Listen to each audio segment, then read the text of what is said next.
Hey, Michigan Maniacs. This is the Michigan Maniac Podcast, and I am your host, Adam Brewer. This is the reaction episode Rutgers. Before we get into it, guys, please go to Apple Podcast, YouTube, like and subscribe, obviously. So this way the algorithm gets me in front of more Michigan fans. That's right. And even non-Michigan fans. I'll take the smoke. That's fine. Um, Actually, before we get into the show, I want to give a shout out to showing that I do read the comments sometimes of I would assume a new YouTube watcher and subscriber. His or her name, Ski Vermont, sent me a message. Well, obviously, one of the comments saying that I had got it wrong in like the 70, where you might win by 70, and I did say might, put 70 on Rutgers as a huge mistake and like it's going to age poorly, and it obviously did. And he said they had a much better defense. I wasn't really impressed with their special teams, but he said defense and special teams. But hey, huge shout out to Sky Vermont. Fantastic. Thank you for creating a dialogue. It was awesome. And you're right, Rutgers was way better. So Sky Vermont, I hope you continue to listen and watch or do whatever, because I appreciate your insight, and it was a nice little interaction. So, getting into this. Yeah, man. Sorry that this reaction episode's a little late. I am feeling kind of under the weather, so take it as you will. But, yeah, oof, what a game this is, huh? Or was. I'm glad I took a day off to think about what was really how I felt about this game.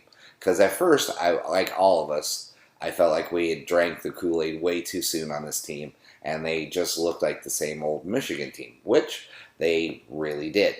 But I think there's probably more to this than probably meets the eye when you actually just sit back and think about it. I'm kind of encouraged on how I'm encouraged about this team.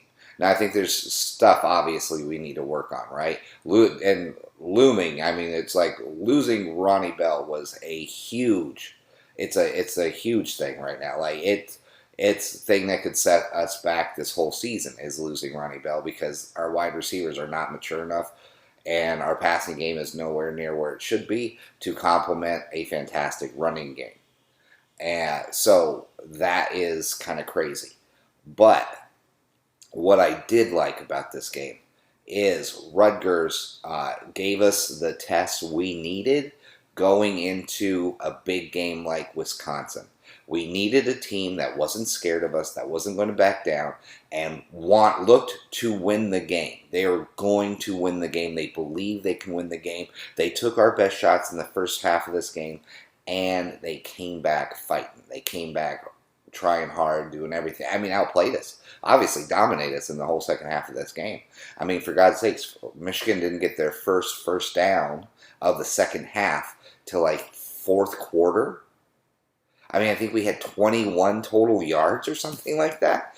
They came out, they said, okay, we're going to stop the run. I dare you to do something else. And at the beginning of the first half, it looked great. We were clicking on all cylinders, man. That first half is exactly what Michigan football should look like. Running, passing. The passing game was looking good. I wish we'd be better at. I wish we'd settle for touchdowns over field goals, to be quite honest with you. But other than that, I think that's a lot what that Michigan offense should look like. Now, when you hit adversity, and then the defense. What can we say about this defense? Yeah, bend but break. They had a few things, but Jesus, this defense is looking so much better than last year. They don't give up. They fight. And I mean, they were exhausted. And they still fought hard, and did everything they could to win this game. Somehow, some way, found a way to win the game. And I don't know, that's all you can ask for a young defense under a new coordinator. I mean, they only gave up 13 points. I know it felt like way more than that for some reason. It felt like, for the most part, I think Rutgers had the ball for the majority of the second half, and all they could pull off was 13 points. The defense did a fantastic job. A few shout-outs, obviously. David Ajabo. And you know what's funny is the not-so-obvious guys I mentioned that were going to have a pretty good game. Actually, kind of did. Eric All at the beginning disappeared second half, but Eric All had a decent game, and then David Ajaba were my two. And I also would like to throw in there Vincent Gray. Holy crap! I am starting to become. I think I'm starting to hop on the bandwagon again of Vincent Gray. He is becoming more of a physical threat.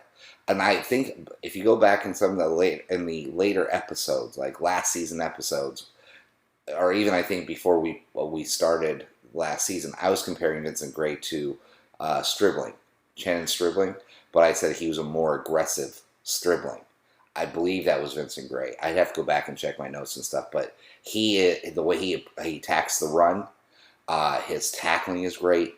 His cover ability has gotten much better. It seems like last year he was just in his head too much. I think that Michigan State game kind of fucked with him. So I definitely think that Vincent Gray is an up and comer. I'm taking back every bad thing I said about him coming up this season. He has really impressed me, and I've been watching him. He's been a point of interest every time I watch any type of video on breakdown of the defense. I'm always wondering what Vincent Gray's doing, and he's been impressive.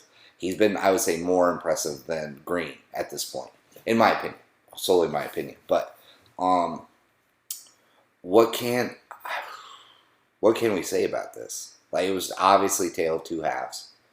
Cade looked good in the first half, then did his best in Shea Patterson impression in the second half by skipping balls 2 to 3 yards in front of the wide receiver. I know our wide receiving core is young, but at what point is it more Cade's responsibility than the wide receivers? You know what I mean? Like, he's our leader at this point. I know he's supposed to keep everybody calm and all this, but what I've been noticing is he doesn't look comfortable in big games. He just doesn't. He doesn't look comfortable at all, to be quite honest with you. And the only reason why I say that is because if you haven't watched, I would say make it a point to watch the Monday quarterback, or Monday whatever. I think it's the Monday quarterback with Sam Webb and Devin Gardner. Devin Gardner does a great job breaking down all the offensive stuff and even some of the defensive plays. But when he talks about the quarterback position in general, I love to listen to what he has to say. And after that Washington game, I made it also a point to check Cade McNamara's his footsteps, like how he bounces. Does he look comfortable? What is he doing? And he didn't look comfortable at all against Rutgers. He did not. And I don't know if that means that he looks awful in big games and he chokes in big games, but he looks good in bad games, or is it just that Rutgers' defensive backfield is massively improved? I don't know what it says. This is a very confusing test, I would say, for Cade in us to believe in him. Like, because to be honest, I never thought I was the guy to be like, okay, because I'm a Cade guy. Listen, this whole time I've been touting Cade McNamara, but it makes me wonder, is he really the guy that is going to get us those big game wins against Wisconsin, against Penn State, against Michigan State, against Ohio State? Those four games are huge now. And this 8-4 thing could actually be a real thing if Cade isn't the guy. And I don't know anymore. And that's what unnerves me a certain bit, because I was so positive that he was the guy. But now I just think he might be an upgraded version of Shea Patterson, which, you know how I feel about Shea Patterson. I thought he was garbage. But my other thought, I'm very, I'm all over the place. Maybe because I'm on cold medicine and I feel like crap, so I'm a little loopy. But this also, the parallels of this team with one of Jim Harbaugh's NFL teams, like the 49ers in 2012. There's a lot of just the quarterback position itself. I was reading Twitter, and there's a guy, Nate, and I can't for the life of me, and I apologize, Nate, because I follow him and I like a lot of his tweets.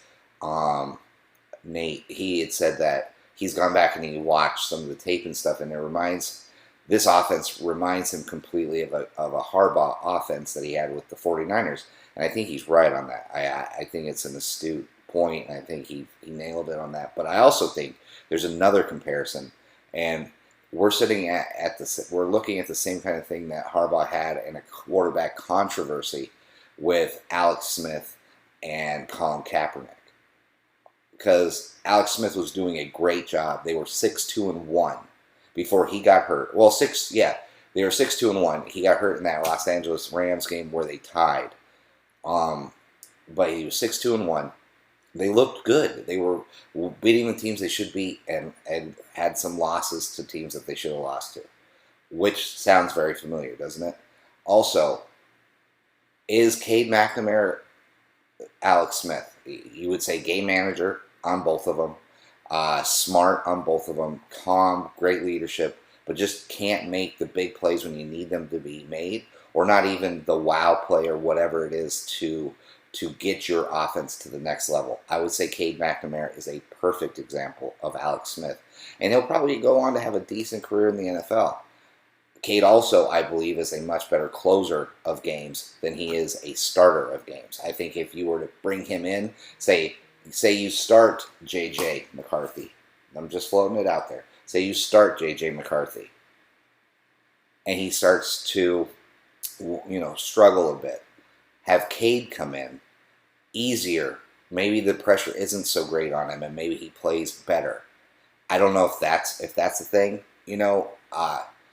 I don't know, but I see the comparison so much with the 49ers. Now, will Jim make that call? Will he make the pull? Will he pull Cade McNamara in favor of J.J. McCarthy? Or is that even the key, right? Like, is that even what we're worried about? And I think this season, I'm sorry guys, I know I'm tripping over things, but this season is the absolute perfect, like, microcosm of just shit, right? Because, and good shit in a way, because you got Rutgers, great test for us.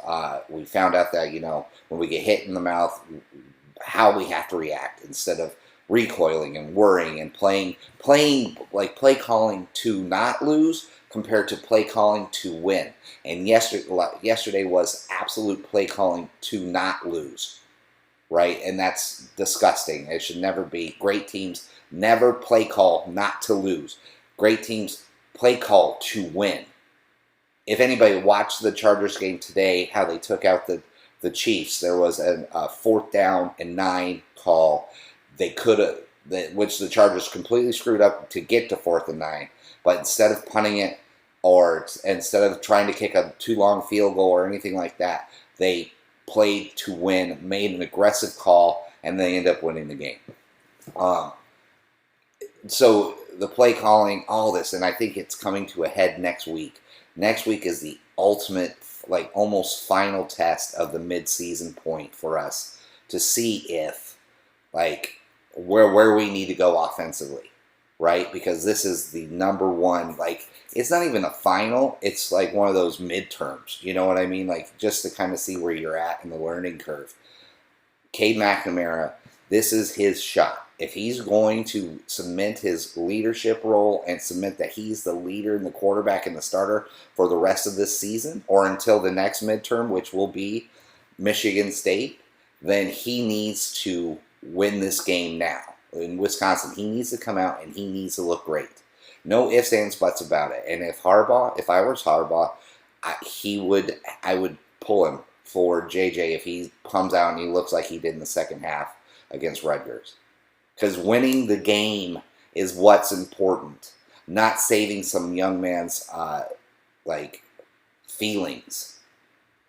When Harbaugh gets fired because he doesn't win enough games, is Cade McNamara going to be there to be like, well, hey everybody, take it easy on Harbaugh because I said so. Let's take it easy on him. No, his job's in the balance, and he needs to make these calls. Now, I think it's up to Cade to prove that he's the leader that he is, and that he can be a great player because I have faith in him. But I think he's becoming more, and he's starting to prove himself to be more of an Alex Smith than he is the guy, the program changer, right? Like I said, 2022, we're winning the national title, and J.J. McCarthy is going to lead us to that. So, but this season, what is this season for us? And I think what I've seen so far, the grades that I'm giving out, or what I believe the progress I'm seeing is Cade just might be Alex Smith. Our offense, if it gets a game changer like J.J. McCarthy, because yesterday you could see it with some of that RPO stuff. They didn't give a fuck if Cade McNamara had the ball or not. They didn't give two shits if he had the ball. But you have to give a shit if J.J. McCarthy has the ball, on the RPO. And that opens up the pass, then which opens up the run, because that's exactly what Rutgers was doing to us. How do you think Pacheco went from looking like complete garbage in the first half to rushing for over 100 yards in the second? RPO, because we had to worry about Noah Vedral running the ball or passing the ball. And because of that, that opened up more of what Pacheco couldn't have done in the first quarter. If we had J.J. McCarthy playing in the second half, does that open up the running game even more? I think it does. And I don't think it's not a slight on Cade. He's just not a runner. He's a stationary guy. But I think for us to make that next step and to open things up, because when you shut down the run like Rutgers did, you expose McNamara for who he is, I believe. Right? Now, maybe if he's a tremendous passer and he starts hitting and our wide receivers mature faster than what I think they will, then you start to see more and more that you may not need the RPO. But I don't think that's going to be possible. I think you're going to see, when they shut down that run, especially with the play calling, the play not to lose instead of to win, it's just one big nasty soup of crap. But we shall see. Next week we play Wisconsin, and that's gonna really tell us where we stand.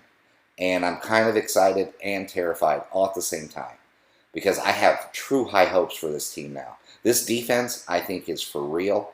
I think this defense is I'm very excited to see what this defense can do. I really do, because I think this defense should be incredibly excited and have strong belief in one another now, because they didn't break. They didn't fold like a house of cards when the stress of the constant Rutgers coming, just pushing it down their throat, and our offense was 3 and out, 3 and out, 3 and out, 3 and out, 3 and out. They didn't break like they did last year. They didn't give up like they did last year. They created a turnover when they absolutely needed to. Impressive. Very impressed with the defense. And I think they're just going to get better all season long. I just think that side of the offense, that side of the team, that defense is going to gel. I'm more worried about the offense. Also, I think now, Jesus, there's just not one give me anymore in the fucking Big Ten East. There's not one give me at all. Rutgers is good now. That is what I bet you money next week. I think they play Ohio State. I think that's who they play. I could be wrong, but I think it's Ohio State. I bet you they give Ohio State everything they can handle.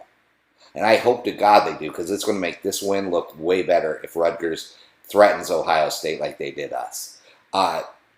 So Rutgers is for real now, right? Michigan State, for real, it looks like. They really struggled against Nebraska. Really struggled against Nebraska, to be quite honest. Nebraska actually did the most Nebraska thing ever. And when they just scored to go up, they allowed that that kickoff return for a touchdown to put them into overtime with Michigan State. And Nebraska it does my heart good, because I'm a Big 8 fan. I grew up in the time when the Big 12 was the Big 8, and Nebraska was a part of that, and they would just run roughshod over Colorado constantly. And that's where I grew up, obviously. If you've been listening for a while, you know that. So I hate Nebraska. I'll never like Nebraska. I'll never cheer for Nebraska. I effing hate Nebraska. So it's good to see them always lose.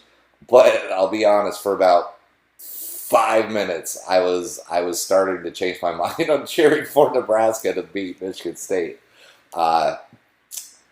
But yeah, and that made me think, right? Now that there's not an easy game ever, it seems like in the Big Ten, even in college football now. I mean, just look at some of the games that were played yesterday. Oklahoma, struggling, right? Iowa against CSU, struggling. Let's see, Penn State. I mean, good win, 38-17, but would you think if you heard Penn State, number 6 in the nation, playing Villanova, that they would win only 38-17? Teams are getting better and better, and teams that you wouldn't necessarily know. Look at Indiana, barely beating Western Kentucky. And I think a lot of these jumps in talent, I think what we're really seeing now is that the transfer portal has really pushed parity into the spotlight of college football faster than we probably expected it to do. I knew it was coming, obviously, when players can leave schools and go somewhere else. Sooner or later, these 5-star schools, like these blue bloods, aren't going to be able to hold on and hoard the talent like they used to. So therefore, if you are a 5-star that went to Alabama, but now you're the third 5-star wide receiver on that team, and you're like, fuck this, I want to play. Now you can go to, say, a Rutgers or something, or wherever, just as a lack of a better example. You can go to a Rutgers and get immediate playing time. Free agency has happened to college football, and I think it's now fast-forwarded parity and put that in the spotlight. So that's why you see teams like Rutgers, by the way, who hit the transfer portal hard. I think they had 15. They picked up 15 kids from the transfer portal. Also, you mix in the hard-nosed, good coaching style of Greg Schiano, and you got a winner there now, right? Like, they're not going to win the Big Ten East anytime soon, but guess what? You dick around, and they're going to beat you. That's the thing. Like, that's what's encouraging, kind of, but also scared. It scares the death out of me, because if you can't now guarantee a win against Rutgers, fuck, man, that's the East, dude. That's all you ever wanted. That's all you just banked on. You're like, okay, Maryland sucks, Rutgers sucks. Okay, we've got at least 2 wins when we play these guys, because you're in a dogfight against Penn State. You're in a dogfight against Michigan State, which we should never be in a dogfight with that fucking school. But anyways, there's just teams that you just say, okay, we got this, we're fine. Indiana, you think, okay, we'll dogfight. And then we just get crushed by Ohio State every year, so it doesn't matter either way. But you have no weeks off unless you're like, hey, we at least got 2 wins, Maryland and Rutgers. Now you don't even have those. And so why can't we get some realignment, please? Can the West get some of these fucking teams? I mean, they got fucking Minnesota, who loses to Bowling Green, for God's sakes. And their best teams, Iowa and frickin' Wisconsin. Wisconsin gets the doors just beat off of them by Notre Dame. And then you have Iowa struggle against Colorado State. Yeah, Colorado State. Then they have Nebraska. Okay, loses in traditional Nebraska way to Michigan State in overtime. I mean, Purdue? Like, they have garbage teams, and they're all just strewn about the West. Can't we realign to make this somewhat competitive for at least Penn State, Michigan State, all of us, instead of us constantly being in a nut-kicking contest in the East, while the West, Iowa and Wisconsin, walks their lily little asses just safely throughout the season, because all they have to do is play Ohio State every once in a while, Penn State every once in a while, and Michigan every year for Wisconsin, it seems like. In Iowa, when was the last time that happened? I don't even know when they played Ohio State last. That might have been last year, but I wasn't paying attention. I doubt it. But you know what I mean? Like, the West is a joke. It's an absolute. They have Northwestern, for God's sakes. Those freaking book nerds. I mean, they stink. They lost to Duke. What are we doing? That's the thing that really irritates the hell out of me. Is the East is just an absolute nut-kicking contest, and the West is like, if you've just gone on vacation, and if you're a decent school, you're almost a guaranteed chance every other year to win the Big Ten West and make it to a Big Ten championship game. Michigan was in the West. We would have been already 3 or 4 out of Harbaugh's 7 years so far. Yeah, 7 years so far, I think it is. 3 or 4 Big Ten title games, at least, if we were in the West. How do you think we feel about Harbaugh right now if we've been in at least 3 or 4 Big Ten championship games and probably would have had a chance to win 1 or 2 of them, especially in 2016? 2016, 2018, we would have had a chance, I think, to be Big Ten champs. Well, 2018, we fucking shit the big against Ohio State, so what does it matter? But you know what I mean? Like, what the fuck is going on? I just, parity it's come now, and the East is showing to prove to be way better than the West. Almost every team you line up on the East is a fucking killer now, and everyone on the West is a joke. Everyone on the West is a joke but Iowa right now, because Iowa's defense, I think, is for real. Wisconsin, I guess, is still a threat because if you dick around, they'll beat you in Camp Randall, but then they'll go somewhere else and fucking lose. So yeah, if you play them at Camp Randall, you better suit up because they're going to be ready to win, right? And they're the most boring offense you've ever watched in your life. But that's the whole thing, though. They're like Novocaine, like they say in Remember the Titans. This offense is like Novocaine. Give it a chance, and it always works, right? I know I butchered the quote, but that's just how it goes. They're boring, but they know exactly what they do, and they do it well, both on offense and defense. It's just, I would kill to be in the fucking East. I mean, in the West. I would kill to be in the West right now. Anyways, but parity is absolute the reason why you start to see these underling teams start to really make a name for themselves. Rutgers, especially with 15 kids picked up in the portal. I mean, Michigan State Michigan State actually picked up 15. I was looking at the stat wrong. My fault. Michigan State had 15. Why do you think they're looking so decent this year? 4-0, kind of a choke job against Nebraska, way worse than ours, but still. And then Rutgers was 6. Nebraska with 5. I guess I just don't think Scott Frost can coach. I don't know, man. It doesn't get any easier. So us Michigan fans have to just accept it. Accept that there's never going to be any easier wins, and really just hope for the best at this point. I think we have a very good team. I'm encouraged about this team. I don't like the play calling. I don't like the play calling whatsoever because, like I just got done telling you, I don't think any great teams make strides when you play call not to win, or not to lose. You know, you have to be aggressive. You have to do things.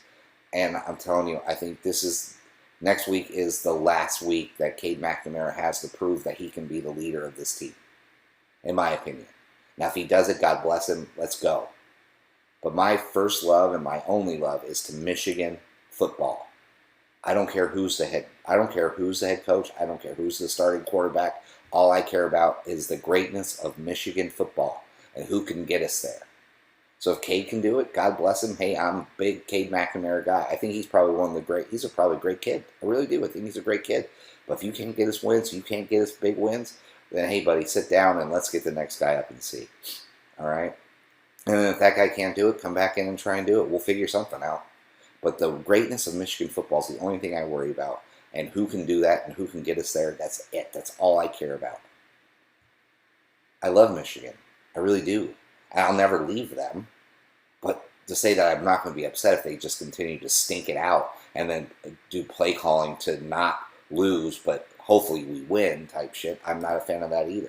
I don't know if that is a mixture of immaturity at the wide receiver level mixed in with Cade McNamara not making the right play calls or not play calls, play reads, and then underthrowing the ball, or is it the play calling? Is it all of them all mixed together? Is it one more than the other? I don't know. But I think next week is going to be a great test of that. I want to see what happens next week, even though I'm terrified of next week. Because next week is one of the games I picked us to lose. I did say we'd go 10-2 because I from the get I believed in this team. From the get I believed it was always just culture, right? I believe it. I don't think culture just happens overnight. So I think you're going to see stumbling in the belief in one another because it is a young team and they're still trying to figure out this culture thing. But I saw great improvements over this whole season. So I think we have a really good team. I'm very excited about this team. And I think that's why next week is so critical. That Harbaugh, you're getting paid millions, buddy. Grab your nuts and figure out who's going to be your starter. And I know it's Cade right now, but if he looked garbage against Wisconsin, we got to change some things up. before we get out of here, I want to start taking a look at some of the Michigan players that transferred, and to see, you know, to either, say, that's awesome, or hey, that really kind of hurt us. Maybe that would have been better if they stayed, or whatever. Just an interesting look, I think, right? And how we feel as Michigan fans about the ones who've left. And I've picked out 4 that I'm mainly going to be concentrating on throughout the whole season. One, Xavier Worthy. Didn't really play for Michigan, but had, obviously committed, then decommitted. Giles Jackson probably was a part of that. He's kind of a drama queen, in my opinion. I mean, he loves all the smoke. He loves all the attention. He's a very prima donna type. But he is currently killing it for Texas. Currently killing it the last 2 weeks. And granted, I think they played Rice last week. So not a tremendous team. And then they played Texas Tech this week. Obviously, not another great team. But this week, he had 5 catches for 100 yards and 3 touchdowns. With that speed, oh, man. That's one I wonder about. I'll be honest. That's the one I wonder about. I know he's a prima donna, but still, that kind of production added out of a true freshman, very nice. Zach Charbonnet had a rough week last week, but came back this against Fresno, which was odd. I didn't see that game, but it's weird that Fresno would be able to shut down the running game the way it did against UCLA. But this week, back looking great again. 23 rushes, 118. And 1 touchdown. Fantastic. I wish that kid all the luck in the world, all the success in the world. I really like Zach Charbonnet. I think he's I miss him, but then again, I don't, because I don't think this running game, our running backs would be doing as well if they still had a split time with Charbonnet. So I like where we're at here, but I do wish him luck. And then you got Joe Milton doing Joe Milton things. Didn't start, but he went 2 for 8. For 54 yards, 0 touchdowns, 0 interceptions.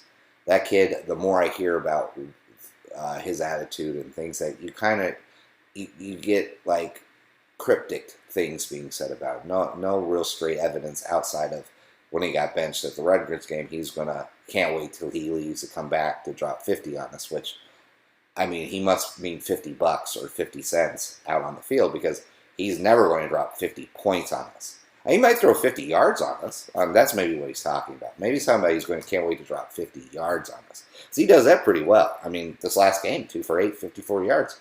Maybe that's what he meant. I would assume that's what he means. But the more I hear about that, the less I'm kind of happy he's gone. No matter what Cade ends up being, either the Savior or Alex Smith, he's still better than Joe Milton. So I'm happy to see that. And then Giles Jackson. Didn't do shit, all but 1 kickoff return for 20 yards. Also glad to see that cancer is gone. I believe those 2 were the biggest energy-sucking vampires out of the whole team last year, and I think those were the 2 cancers that needed to be cut out for this culture to even have a shot. So, great. Awesome. Well, that's about it, guys. I think we should be encouraged. I think this was a tough test. This was a tough midterm, but we passed. We didn't look like last year. We didn't cave in. Our defense didn't get scared. Our defense didn't give up like they did last year. I mean, there's a lot of things to be happy about. The first half looked great. Tell me you weren't happy in the first half. I mean, granted, like I said, I'd much rather trade touchdowns for field goals. You know what I mean? I hate to settle for field goals, because I think that score would have been a much higher score, at least 24 to 28 points instead of 20. But still, I'll take it. Great first half. Don't know what the hell happened second half. So this midterm grade, I'm giving us a C. Definitely B on the defensive end, and a complete D minus, maybe even F offensively. So play calling mixed in with that offensive score there. So I don't know grading, but I would say that's a C overall. We won, so I think I'm very, very encouraged. Because I think Rutgers is going to prove to be a much better team than I thought. I mean, I completely shit on them. I take that 100% back. They are a much better team. So, once again, shout out to Sky Vermont. Good way to call it, man. I definitely underestimated them, and they made me look foolish in the way I was talking about. But, hey, what are you going to say? I'm the Michigan maniac. I'm not the Michigan moderate. So I'm going to say some wild things sometimes because I like to, and that's what makes the show interesting. So, guys, it's great to be a Michigan Wolverine. Um, it is great. It really is. It's great. Even though it's trying, even though it's frustrating, it's still great to be a Michigan Wolverine. And always and forever, guys, go blue.